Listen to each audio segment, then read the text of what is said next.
Hey, thanks for joining us on another edition of Garage Boxing. Kevin Breen with Rob Bernster. Good to be here as always. So let's get right to it. We of course got the big, Super 6 tournament.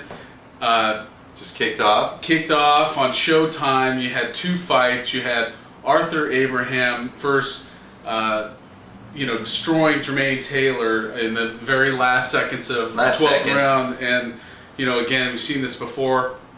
But after that, you had, another interesting fight where Carl Froch, beat Andre Durrell by split decision. A lot of controversy there, and it just wasn't as exciting a fight. Lots of controversy. No knockouts and whatever.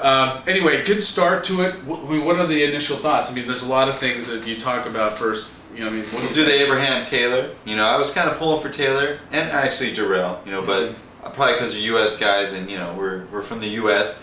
But, going to that fight, as far as Taylor, he had a lot to prove that he can hang with these guys, that he deserved to be there.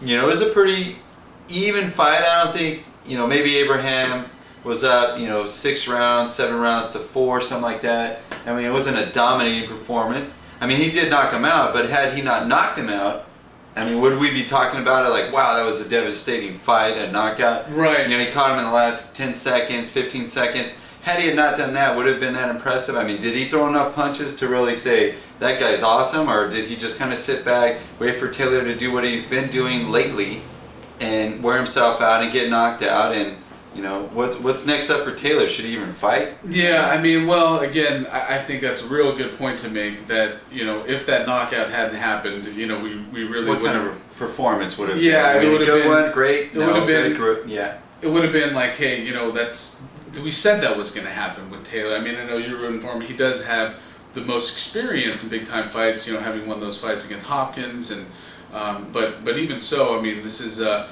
brutal knockout. And, what I say is that, hey, kudos, my hat's off to Arthur Abraham. He was actually the guy that was moving up in weight, kind of considerably. And you see that weigh-in, if you saw that. And, Taylor had size and had the height and the reach, but it actually was the reach. It was the other way around though in the end, because Taylor came in lighter and Abraham, like 166, Abraham barely at 168. So Abraham, the guy that was kind of like the smaller guy coming up, out of all the Super 6, is now kind of, we'll see what happens. Kessler Ward, those two guys are also favorites, but he's up there now. I mean, yeah, he's in the top 3. He's got the most points, and then you got Froch that had 2 points with the decision. And, but going back to the first Taylor Abraham, again, hats off to him. But, and a lot of people are like, wow, he's in the hospital for more than a couple days, Taylor, and what's going to happen to him? He's going to continue. They've got Alan Green as a backup. What about my guy? What about Paul Williams? Paul Williams, he's a possibility. He's got to fight roughly around the same time as Kessler. He'll be done in December. He'd be more than happy to step in, assuming he beats Pavlik, which I think he will. We'll say you heard it here first, but the other thing is that they have Alan Green, I think, kind of contractually maybe, or maybe handshake-wise, Showtime that is, as a backup. And they also have the right to say, hey, there's not going to be any kind of replacement. We can't have 5 guys, because who's Ward going to going to fight? They'd have to juggle some dates and and see. I don't know. One guy would I don't know get exactly, too much rest. It just wouldn't be even. Either Taylor fights, which hopefully he does. I mean, because he stayed in there. It's not like he was looking to survive. He was still trying. He just got caught. He got tired. He got sloppy. Mm-hmm. And Abraham finally threw a straight punch. Those looping punches. I don't know if they're going to land on Durrell all that cleanly. Yeah, I mean, he's definitely talking about Taylor and Durrell, which is the next opponent for Abraham. He's got a lot more skill. Obviously, even in the loss, I mean, he demonstrated that he's there to be in the Super 6, where Jermain Taylor may not. But Jermain Taylor, again, how I feel in a way is that he's earned that respect to take those next 2 fights and earn that money. Mm-hmm.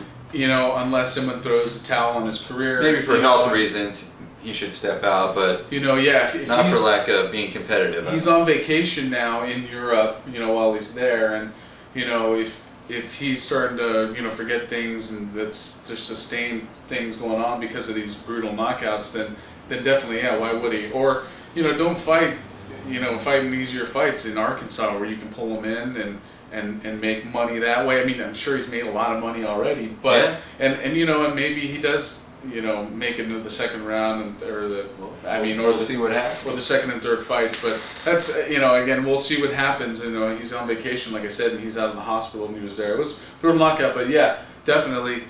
If that knockout would have not happened, it's like Abraham did what he did, to a guy that, and he does what he does, comes on late. Yeah. To a guy that fades late. It's a winning combination for him. And talk about that. Do you think that Arthur Abraham has the easiest path so far, and really that's been set for him in this tournament? He's got the weakest link in Taylor. He's got sort of the least experienced guy, although I think it's going to be probably the least amount of power in Durrell. I think it's going to be a tough fight for him, but he's got that, and then he's got Froch, who's kind of the not Abraham but he's aggressive. So that would be big in Europe, and that's another thing. How exciting was that crowd to see that's a good-looking crowd. That atmosphere, these fights in Europe. They take it seriously. Everyone looked like they're, like you said, going to the Cammy Awards. Everyone's dressed up. Everyone looks real professional, sharp. You don't see guys selling T-shirts for $3 in the fucking bathroom. I mean, it was just a nice. It was a nice. I wish I was there. It was an event. Yeah. And it was hopefully a good lead into what's to come here with this next fight. That's November 21st, and that's going to be in Oakland, I believe. I don't know, we'll get a check on that, but that'll be Ward and Kessler. Yeah, so that'll be exciting fight. And those are probably like the two of our favorites, right? Mm-hmm. At this point. I think I think I called Abraham, just because I everyone else did, not so much I believed in Abraham, but I believed in Taylor Faden. But maybe he does. He's set to fight. Who next? Ward. He's got Ward. And that'll be in spring when those fights continue. Yeah, Taylor does better against the guy that's willing to mix it up. Yeah. Abraham was so covered up like a turtle. Mm-hmm. And if you try to go to the body, he got penalized, didn't he? I think he lost a point, or he got warned a couple times, and he actually did him low. But his trainers just didn't have the right game plan. He didn't throw any rights. He threw one uppercut. I mean, the guy's covered up. Why just throw jabs at his glove to get countered? A guy that does this, go to the body, throw the right hand. You've got to go underneath like that, I think, and he did it. He did it once. He should have been throwing his right hands like just over and over again. Who cares if he's hitting the glove? It's still strong enough to really, maybe knock his gloves out and then double up and hit him with something else. Mm-hmm. I mean, just throwing the jabs and waiting to be countered. He's not going to slip any punches anytime soon. He's on the backside of his career, so to speak. Right. Yeah. Well, let us know what you thought. I mean, and what you think moving forward. Is it a bad idea? Is it boring? I mean, some people were a lot of controversy with the Durrell decision.